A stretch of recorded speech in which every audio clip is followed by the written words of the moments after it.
The Westward Eye is a gothic horror audio drama. Mature themes and gore are present. Listener discretion is advised. Episode-specific trigger warnings can be found in the description. Thank you.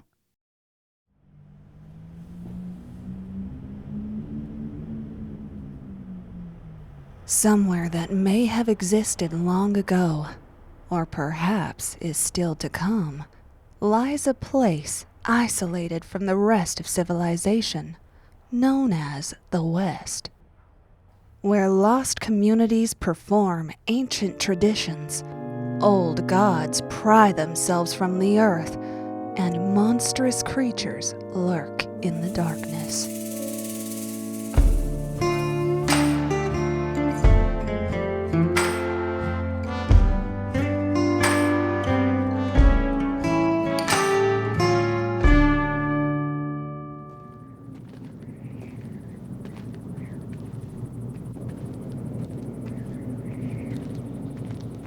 Hours seemed to stretch on endlessly in the suffocating darkness that night. The wind that had remained a gentle breeze since they stepped foot in the West dropped to near freezing temperatures, its chill working their way deep into Sterling's bones.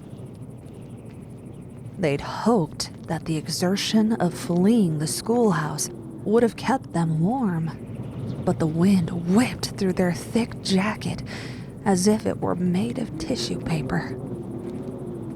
A little while after the soft glow of the schoolhouse's light faded into the distance, Etta and Tobin had begun to ever so slightly lean against Sterling. At first, Sterling flinched away. The gentle touch of their companions felt like needles against their skin. But as the night dragged on, they found themselves happy for the warmth. The adrenaline of the encounter with the creatures that were once Weimar students had long worn off, leaving them all in a state of exhausted quiet. By what Sterling assumed to be around 0300 hours, the cold had nearly overtaken them. As they trudged, body pressed into their companions, Sterling could feel jolting shivers escape from Tobin's body. Etta, can you turn on the lantern? Etta parted from the group and slung her bag from her shoulder, fishing through its contents. The moon's light thus far had offered little aid to their journey, but Sterling had feared Weimar would try to follow them. Being just another shape in the night had its advantages.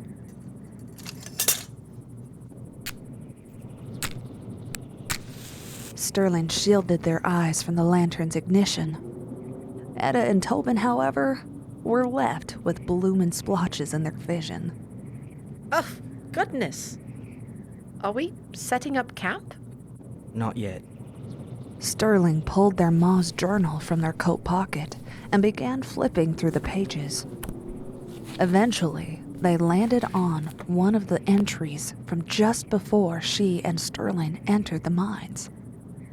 As they read their mom's scribbled words, a sense of calm washed over Sterling before turning to their companions with a wry smile. I know where we can go. Sterling pointed to a large plateau a few miles due west. Its frame was a dark silhouette against the sky. Sterling paused, expecting the same level of resistance that Tobin had offered any time Sterling had made a decision. But it never came. Tobin stood in silence, his tired eyes looking into Sterling's own. With a nod, he simply turned and began walking ahead. They came up on the plateau much quicker than Sterling had expected. Its outline looked eerily similar to the wall in the east, blocking out the sky. Unlike the wall, this looming form meant refuge, salvation. Their pace quickened as they neared the darkened form. Sterling? Sterling felt their companion's hand wrap around their arm, stopping them in their tracks. They turned, expecting Tobin to ask for a break, to complain about his hand, or something of the sort. Instead, Tobin's face showed a look of indescribable fear. The sleep all but left from his eyes. Slowly, Tobin tilted his head to the right, gesturing at something off in the shadows. There, just beyond the lamplight, stood a person. They sat facing Tobin, Etta, and Sterling, unmoving. Foggy eyes reflected in the flicker of the light. Sterling grabbed their pistols and gestured for their companions to get behind them. We don't want any trouble. Are you alone? The figure didn't respond, its face remaining static in the warm glow. Etta lifted the lamp to illuminate more of the stranger. It was a man. Or at least that's what Sterling hoped. Wearing dusty blue jeans and a dark green button-up. His hair was short, but messy, with light brown strands falling into his face. Eyes, the color of storm clouds, looked with a certain emptiness. Their gaze fixed on Sterling's own. Answer me. Do you know him? No, I don't think so. But there is something. The figure, without turning around, slowly began backing up and out of the lamplight. Hey, I asked you a question. The man continued backwards until he was swallowed up entirely by the dark of the desert night. Maybe it's best we just keep going. Are we seriously just going to brush over what happened? What, you want to interview him? Sterling tilted their head towards where the figure had retreated. Plus, we'll catch a cold if we're out here much longer. Let's move. Sterling, Tobin, and Etta had continued making their way through the darkness, weaving around cacti and large sandstone boulders. Sterling's legs ached as they moved deeper into the unknown. After what felt like an eternity, they pulled a watch from their pocket, noting the time to be 04:30. The sun would be rising soon. Yet another sleepless night. Ah! What? He's back.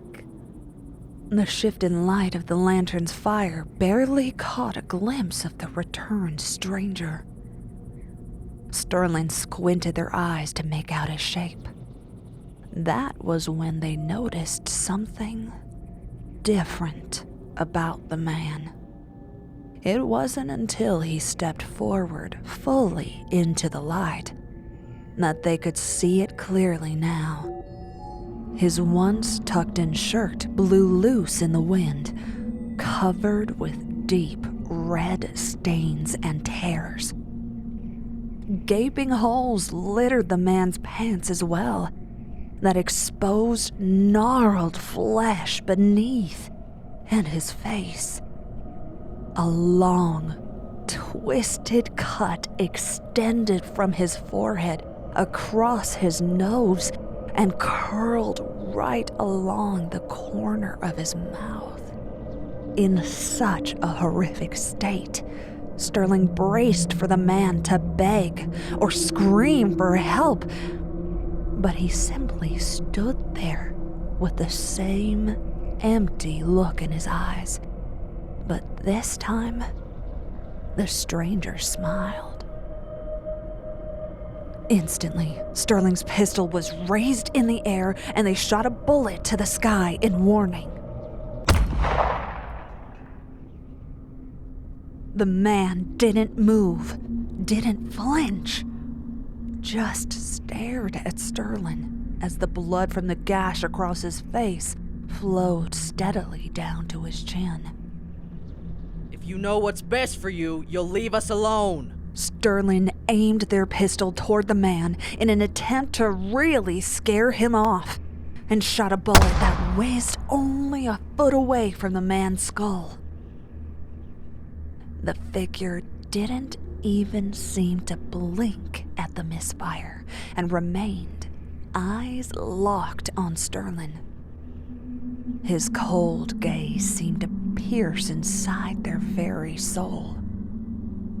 Fear crept its way into Sterling at the sight, but then they realized there was something oddly familiar about him. But Sterling wasn't going to risk their companion's safety in order to find out. As the echo of the gunshot dissipated, the man once again began backing up into the darkness, leaving a trail of blood in the sand. Sterling? Just a little further, I promise. We'll be safe there. Sterling kept their eyes fixed on the darkness where the man had disappeared until they were nearly certain that he was gone for good. Etta gave a tired nod as the three continued ahead. Guns in hand, Sterling twitched, squeezing the pistol's handles at each small sound in the night.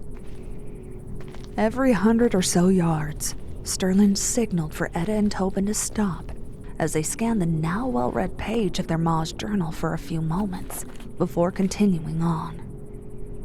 The further they went, Sterling found themselves praying for the sun to rise, to get rid of the cold, and to bask the desert in its radiance. They knew it had to start peeking its head up from above the distant wall soon. Etta squeezed Sterling's forearm. They knew what she was about to say. Where is he? To our right. Sterling turned to see the man once again looking at them from the outskirts of the lamplight, his frame slightly obscured by a large saguaro a few feet in front of him. Sterling didn't have to look for long to see that the man was in worse shape than before. His once green button-up was drenched in blood, causing it to appear a muted brown. Large holes in the cloth revealed deep wounds, where organs moved and pulsated with each of the man's breaths. His left eye appeared to be an empty socket, the flesh around it peeled off to reveal his skull.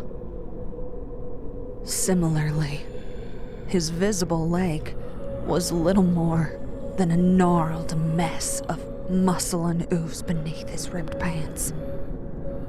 It was a wonder to Sterling that this man was still standing. We don't want any trouble. We're simply passing through. The man didn't respond. He's not human. You think? Tobin. The sun will be rising now, so you best leave.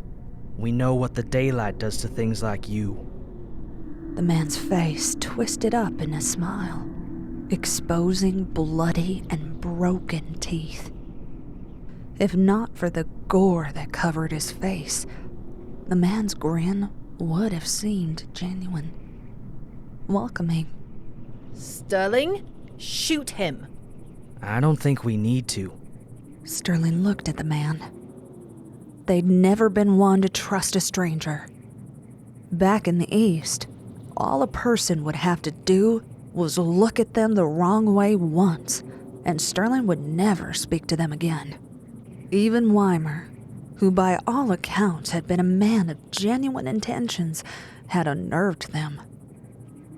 But this man, this figure in the darkness, something about him offered Sterling an odd sense of comfort. He's not going to hurt us. And how exactly do you know that? I don't. Sterling looked into the man's one good eye. Through the haze of the night, they noticed something flash across the man's face. A brief expression that Sterling couldn't quite grasp. Who are you? With Sterling's question, the man's smile dropped ever so slightly. Without a word, he began to once again retreat into darkness. As he did so, something tugged at Sterling's heart. Everything in them screamed for this mangled man not to disappear. Instinctively, they took a step towards him, only to feel Tobin and Etta's hands tighten around either arm. What are you doing? I don't know. Sterling's vision strained as they attempted to keep the disfigured man in sight. They watched helplessly as the figure disappeared. The three stood in silence for a moment. Etta and Tobin, both unsure what had overtaken their companion. Sterling waited, eyes fixed on the empty space in front of them. As they did so, they began to feel tears welling up in their eyes. Sterling blinked them away as best as they could, swallowing down the emotion that burned in their chest. Let's get out of here. Are you alright? I will be. Etta opened her mouth, wanting to press further. But before she could even get a word out, Sterling was already walking away, their face buried in their ma's journal once again.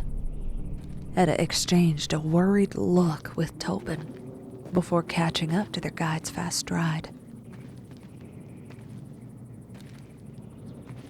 By the time the sun's light began washing its way across the desert, Sterling was so tired it was nearly debilitating.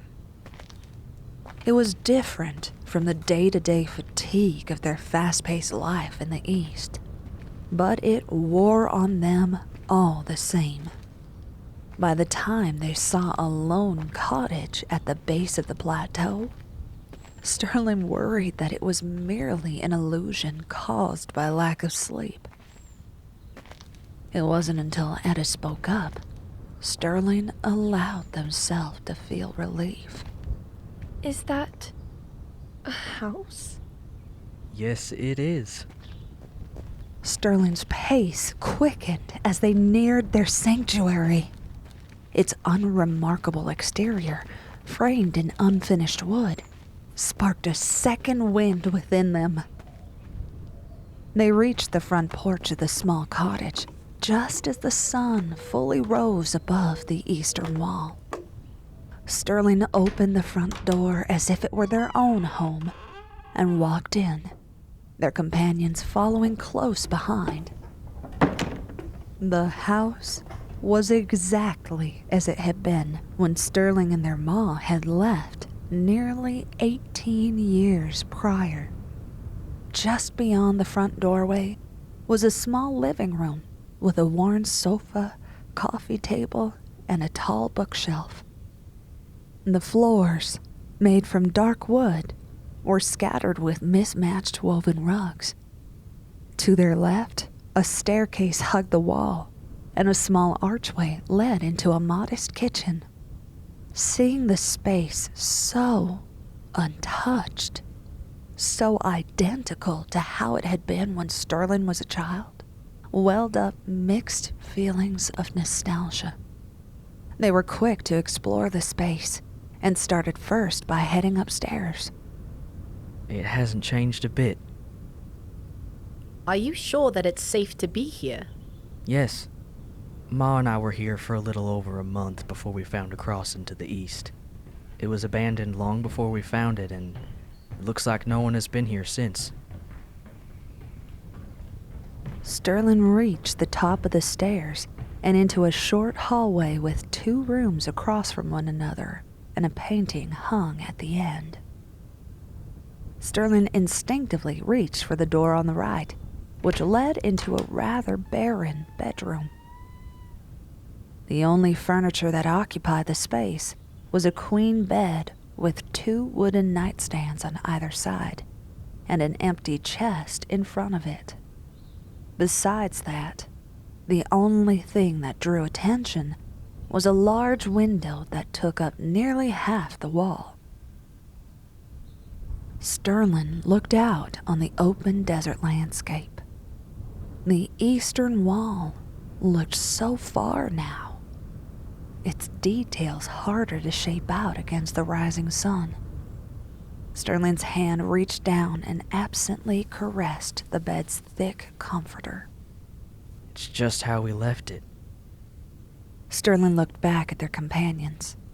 Tobin and Etta stood in the bedroom doorway, exhausted. They had somehow managed to prop themselves up against each other as the allure of sleep pulled down on their eyelids. Sterling smiled to himself and waved their companions into the bedroom. Here, y'all can take the bed. Are you sure? Yeah, it's no problem. You 2 look exhausted. So do you. I'm sure. I'll just sleep on the couch downstairs so we ain't too crowded. Sterling noticed a look of distress wash over Tobin and Etta. No, we wouldn't want to make you do that. The couch didn't look comfortable. Yes, certainly. This bed seems plenty big for the 3 of us. Sterling looked from their companions to the bed. Look, I appreciate the sentiment, but I'll be fine. No. I mean, I don't think it's a smart move for us to be separated right now, especially after last night. Sterling watched Etta and Tobin, noting a subtle look of worry in their eyes. In an attempt to reassure them, Sterling let their features soften, relaxing their shoulders and offering a small nod. That man wouldn't hurt us. You keep saying that. Let's just talk more after we've gotten some rest. All right? So you're not going downstairs?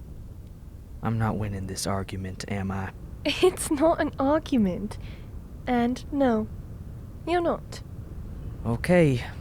Sterling moved towards the bed. A puff of dust escaped the knit comforter as they pulled down the covers. With a sigh, they kicked off their boots before lowering themselves onto the bed. Tobin's eyelids fluttered as he watched Sterling sink into the mattress. Yes. Okay. After you. Tobin crawled into bed next to Sterling. Etta closed the bedroom door behind her and quickly followed. She pulled the blankets over herself and Tobin. The 3 sank into the bed's stiff frame, their sore muscles and unease melting away the longer they rested.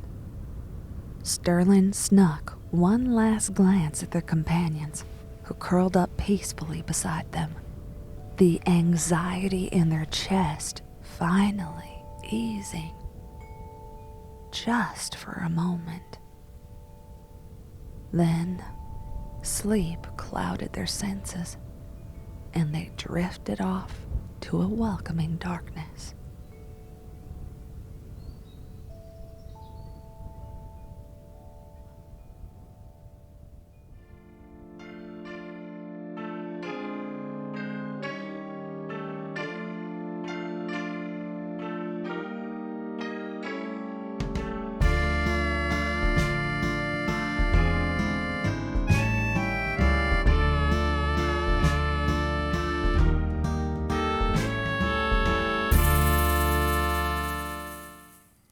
This was Mars Smith as Tobin, Mikayla Grubbs as Etta, Logyn Clair as Sterling, and Luana McTiernan as our narrator, with Jovan Jeffs and Kyle J. Nelson as the recording text. This episode was written and directed by Mar Smith and Mikayla Grubbs. Additional voices, contributors, and audio sources can be found in the episode description.